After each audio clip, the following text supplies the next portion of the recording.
Introduction générale. Qu'est-ce que la philosophie? La philosophie est désir, philia, de sagesse ou de savoir, sophia. Ce désir possède une portée universelle, mais il n'en a pas moins une origine et une histoire. Le mot de philosophie est grec, et c'est dans la Grèce antique que nous devrons chercher la première manifestation du désir de dépasser les croyances traditionnelles et les simplismes de l'opinion, pour constituer un savoir véritable, objectif et universel en se fondant sur les ressources de la simple raison. Cette origine antique, qui deviendra ensuite un patrimoine commun à toute l'humanité, peut être plus précisément située, d'abord entre le 7e et le 5e siècle avant Jésus-Christ, chez les penseurs dits présocratiques, originaires de colonies grecques en Asie mineure ou en Sicile. Ensuite à Athènes, qui, entre le 5e et le 4e siècle, jouit d'une prospérité inégalée dans la Grèce antique et expérimente un fonctionnement politique démocratique s'ouvrant aux influences venues de tous les horizons du monde méditerranéen. Avec Socrate, Platon et Aristote, Athènes voit s'épanouir la réflexion philosophique qui était déjà en germe chez les philosophes présocratiques, à savoir Thalès, Anaximandre, Pythagore, Parménide, Héraclite ou Empédocle. Nous commencerons par évoquer, dans leurs grandes lignes, les systèmes de pensée des philosophes présocratiques, afin de montrer la nature de la rupture qu'ils inaugurent par rapport à un univers culturel essentiellement marqué par les traditions et les croyances mythologiques.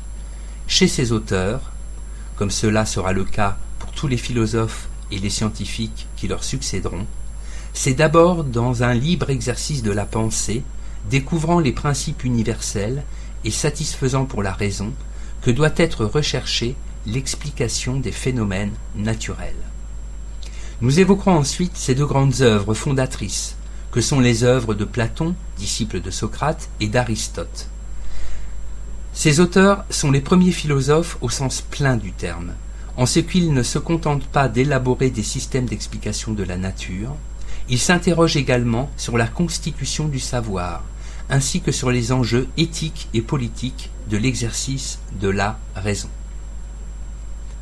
Nous examinerons en particulier la façon dont ces deux auteurs conçoivent le but de la recherche intellectuelle. La théorie des idées de Platon et la critique de cette théorie par Aristote, au profit d'une description du finalisme à l'œuvre dans la nature, posent les fondements d'une réflexion sur le rapport entre la pensée et le monde. Cette réflexion dégage des questions qui continueront à se poser à travers toute l'histoire de la philosophie de la science.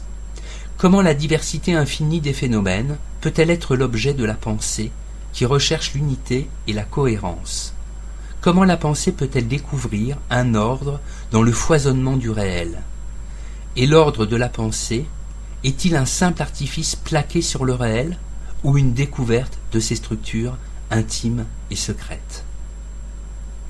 Ces questions restent d'actualité, bien au-delà de leur formulation chez les philosophes grecs. On peut voir, dans le débat moderne entre empirisme et rationalisme, et dans la tentative kantienne de dépasser ces deux thèses antagonistes, une autre tentative de résoudre la question de l'intelligibilité du monde sensible. Loin de se réduire à des débats de pure spéculation entre spécialistes, ces réflexions concernant la nature et l'origine de nos connaissances éclairent les problématiques les plus concrètes relatives à la constitution des sciences de la nature. L'examen de quelques grandes découvertes scientifiques nous permettra de montrer comment, concrètement, le savoir scientifique s'élabore, la description du rôle de l'hypothèse dans la découverte scientifique, et de la façon dont se construit artificiellement l'observation des phénomènes, nous permettra de comprendre ce que les sciences de la nature doivent au travail actif de l'esprit. Nous aborderons enfin les problèmes particuliers posés par la connaissance du vivant, les difficultés que rencontrent philosophes et scientifiques à définir cette réalité apparemment si familière qu'est la vie, et à comprendre le rapport entre matière inerte et matière vivante.